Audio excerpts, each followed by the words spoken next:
Hi, everyone. This is Summer from The Art of Becoming Well, and today I am very excited. I have someone special with me today. Her name is Miriam Young. She is a fellow BCBA that I had the honor to work with in Seattle. She's a mama of three. She works full time, and today she's here to talk to us about her morning routine. How are you doing today, Miriam? Hello, everyone. I'm doing pretty good. Can't complain. Awesome. I'm so excited that you took time out of your busy life to talk to me today. And I wanted to start by you talking to us about the unique challenges and kind of your life situation in regards to your your day and your morning routine. Oh man. Okay, so I have three kids from the age of 12, 11, and an 8. So that's a little rough. My oldest, he is on the spectrum. So with him, we have to do a lot of little habits or morning routines too. And then my other two are girls, and girls, we just lazy take forever. Yeah. So that's just how girls are. And my morning routine entitles to make sure that everything is ready to go with them and try to teach as well some independent skills, especially for my oldest. And then it kind of ripple effect for the other ones. Um, and they're amazing. I mean, ABA has been in our lives since my son was diagnosed pretty little. He was 2.5, and then we moved to Seattle because when we were in North Carolina, there was no ABA services then. So we moved to Seattle, and then ABA came into our life, and then since then, it's all about making little changes in your life to get that goal. Yeah. Cool. So, and can you tell me what time of day you have to be out of the house? By 7:20 Okay. And then a.m. are your kids doing school at home this year, or are they going to be going to school at a building? You know, uh, that was such a hard decision to make. Our school, we're super happy that we found a school that is charter and it's a small classroom for one, and they're making sure that everybody is going to stay healthy and following the protocols and all the fun stuff. And they were offering both online and in person, and we were like, oh, online, and then we're like, no, no, no, no, in person, no, no, no.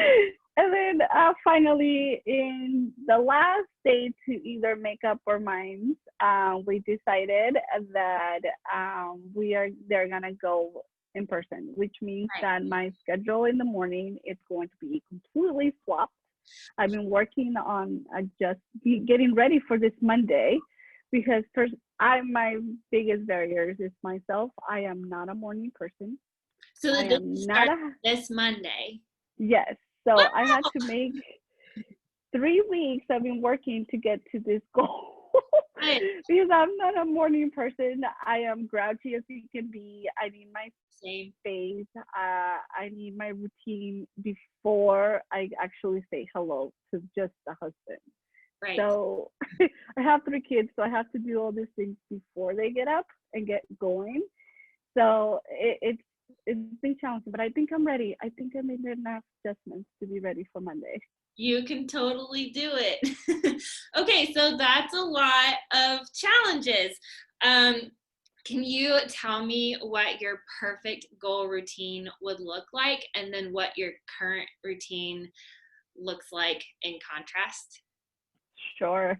My goal, my perfect routine is to get up at 5:30 a.m., do my brush teeth, do what you need to do in your restroom, in your washroom, get dressed, get ready, then go and start the coffee, making sure that I have everybody's lunches ready to go. One of the big challenges is my youngest is highly allergic to gluten. So throw away all the cool things that kids take to school for lunch. Yeah. So making sure that everybody's eating healthy and pack my lunch and finish drinking my 30 ounces of water, and then do my coffee. By that time, by 7, 6:45, 7, they're gonna get up, make sure that the uniforms are ready to go. They have their lunch, they eat their breakfast, and then we all get in the car. I drop them on to school, and then I head to work. So that would be all that needs to be done by 7:20 a.m. Wow. And is that what your current routine looks like, or? No, no, no, no. So they were not this past. Obviously, they were not going to school, so they were not getting up super duper early. But like for me, I am not a morning person, so I literally need 10 minutes when my alarm goes off. I need 10 minutes to just lay on my bed and look at my phone. I'm a cognitive. I'm not even thinking about what is on my phone. I just play on Facebook, but I just doing this. I'm not even paying attention. I'm waking up, and then after 10 minutes, then I can get up and then, do my thing. So that starts by setting multiple alarms on my phone. So my first alarm goes at 6, so I can be up at 6:10, Okay. and then I can get ready for the day. Put your makeup, do your hair. Which hair is not usually hard because in the field that I work for, it's easier to just have it up. You gotta pull it up. You're Yeah, like, so brain and stuff needs up. yes, but it's up and then it's ready to go and then continue. So I'm still doing get ready. I pack my lunch. I make sure their snacks throughout the day are ready to go.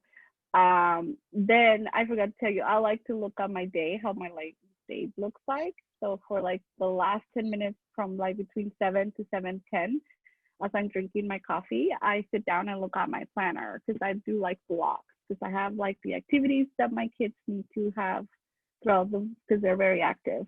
Okay. However, with COVID, they're not as active. Yeah. Hopefully, some point it will be active. But look at my schedule, what families I'm gonna work for, what is expected, my to-do list for the day, and then I'll track my macros, track my water intake, um, and all that stuff. So like those 10 minutes is like me time, look at my day and then look at my week and make the adjustments that I need to do if something happens. And then I leave. So currently I'm waking up at 6 in the morning. This coming tomorrow, I'm gonna be waking up at 5:30. Okay. We'll see how it goes. Yeah. Well, it sounds like it would be good to have those extra 30 minutes so that you can do a little bit more self-care and have a little bit more space in your morning. Yes, I would like to do that. That's the goal. We'll see. Yeah, so my next question, which that kind of leads into, is your why. So your goal is to get up 30 minutes earlier so you have a little bit more space. Like, what is your ultimate why, and how will having your goal morning routine impact your day? Oh, productivity. I like to be organized. I like to know what's happening or not in our world. We need to know like what to expect so you can make the changes that it needs to happen right there in the moment. So I like to do that myself. I like to know what's happening, and through waking up and following my routine, it's gonna make me be more productive, and then as well be able to be here for my family once work is done. Right. And when I don't So have that hard time, in this yes, field. yes, and if I don't have that time in the morning, then I feel like I'm not productive at all. I come home and I'm just so exhausted, and then I just don't want to be like, be more not loving per se, but like more interaction with the kids. So I need that to have in the morning and then keep going to be productive and like, oh yeah, we're gonna do this. Let's go cook. Let's take you to gymnastics or whatever, when that's available. So that's my why, to just be there more for them and take care of myself. Totally. I love that. So, what are your specific barriers to meeting your morning routine goal? Uh, that would be myself because, like I said, I don't like to wake up in the morning. Just basically, like, just even getting up is hard. And the other one, it would be, as much as I love them, it would be my kids because they're so needy. And that's my fault because that's how I created them, being needy. So, like, making sure that they have all their stuff together. So sometimes in the morning, I will get up and I'm like, did they have their uniform ready to go? Oh no. And then, with my son, he tends to forget a lot of things, a lot of important things. So, like, if we don't prep for it, I'll get up and then it's like, no, I don't find this. And then I have to stop what I'm doing and then go solve that problem. And then, okay, we're going to go do this and do that. So that's kind of like a barrier that is constantly happens. Right. So being prepared ahead of time for your morning then is your biggest Mm, barrier, it sounds like, yes. and making sure your kids are also prepared. Cool. And what are some strategies that you have tried that have been helpful, or strategies that you're currently using that are helpful in keeping going with your morning routine? That would be preparing for the day. So, like the night before, I like to have what I'm going to wear for work. I like to have an idea of what we're going to take for lunch. I lay it out. We do the same thing with the kids.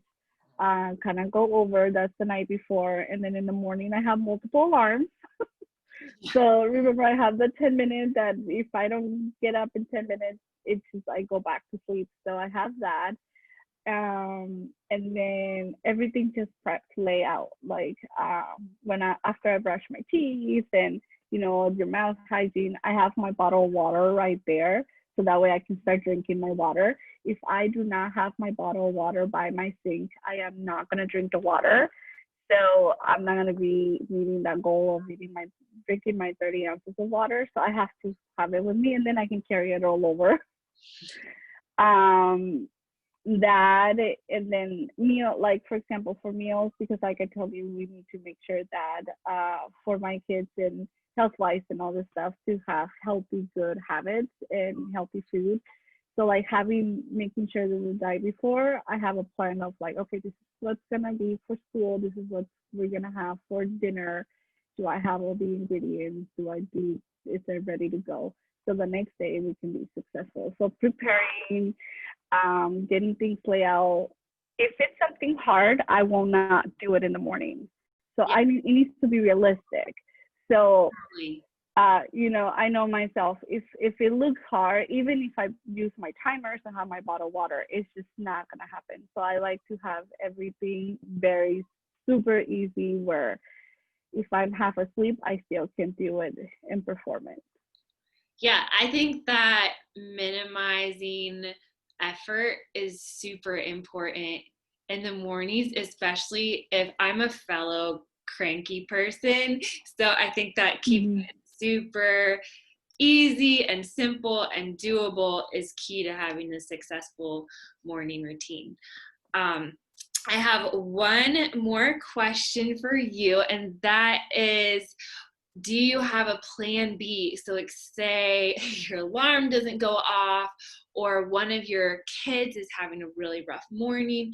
What is your plan B, if you have one, so that you can still have a successful morning, even though it is not your typical desirable morning? Yes. So, um, if one alarm doesn't go off, like I said, I have multiple. My famous person is Alexa. So by this time, that's my last alarm as well. Making sure that I have my planner time and then drinking my water next to me. Um, so I can be successful on my eating habits and being good on that. For when things doesn't go well with my kids, it's the most important. Even though I'm going bananas in my head, like, oh my gosh, you want to say, but I can't even yesterday or something. It's just basically to stay calm, and the most that I can portray that I'm calm and make it like not a big deal. And then it's whatever is priority. So like if let's say, oh, I can't find my lunchbox, not a big deal. I have a brown bag. It's okay. Even though I'm like, did you leave it at school? Did you left it somewhere? You know, even though inside I'm like, oh my word, kid, I'm behind you. Like you have like four. Yeah. You know, it's none of that. It's just like, not a big deal. Here's the brown bag. It's okay. We will figure it out once everybody comes back home. And that's usually my plan. You just no plan. You just save the day, whatever comes first, and stay Right. calm. So step 1 is making sure you get up in time. Step 2 is drinking lots of water, and then you just roll with it and put out fires. Yes. That's your plan Yes, B. that's my plan B because it's hard to know what they're gonna come up or. So sometimes it's just like, you know what, this is not even a big deal. Let's just forget about it. It's all right. Yeah. But we have to do that. And then I think the most that for me personally, because I'm out of the house, and let's say that I forget to pack my lunch, is to make sure I do not stop at any fast food restaurant. Yeah. So because then it's gonna be a disaster. Yeah, that doesn't make your body feel super nourished. No, no. So that's like because again, you're tired, right? You're already frustrated, and your kids went to school without what they needed, or you forgot something. So you just want to do the easiest, and the easiest is stop by a fast food restaurant, and then later on, I just feeling so tired, and like headache and dehydrated and all this stuff. So like avoiding those places and just like have a replacement like shake or something super easy, fast and go. Nice. Is there anything else you want to share about your morning routine or the importance of a morning routine that we didn't already talk about? Um, no, I think what I would tell all the fellow mamas in the group is just to make it realistic and not put a lot of pressure on yourself and make it super easy. That way you can feel successful throughout the day. So if you're already struggling, like, oh no, I'm not going to be able to drink the 30 ounces, which I was one of them. And it's like start with 10, start with just 1 cup, and then slowly add the more and more and more. So like don't start at your angle. Like my angle is to wake up now at 5:30. So 3 weeks ago I started at 6:45, at Right. 6:30, and I'm at 6. So now it's going to be the big test. Can I do like can I do it? Can I wake up at 5:30? But then I was doing it effortless, realistic, you know, simple little things to get to that goal. Yeah, so doing those little micro goals or baby steps that help you reach your ultimate goal. I Yes. think that's super important because otherwise, if you just go gung ho, you could get really overwhelmed and it's not going to work. If I tried Yes, to and wake that's up only at me. 5:30 right now, I would die because I'm trying to wake up at 7. So, Yes, exactly. It will be if you just set yourself to make not good choices for yourself, for your family, and then it's just like your whole day. And at the end of the day, you come and lay down in your bed, and you feel like oh, I was not productive. My day was not great, you know, because you were not making those choices. yeah, So just simple steps. I think that starting out your day super strong really does help you be successful for the rest of the day. So I really appreciate you taking time to share with us how it is working for you to have 3 kids, one with special needs, and to be working full time and just having so much on your plate, yet still staying organized and being a kind, patient, loving mom. I really think that this has been amazing and thank you so much. Thank you for having me. All right, I look forward to talking to you soon. Bye.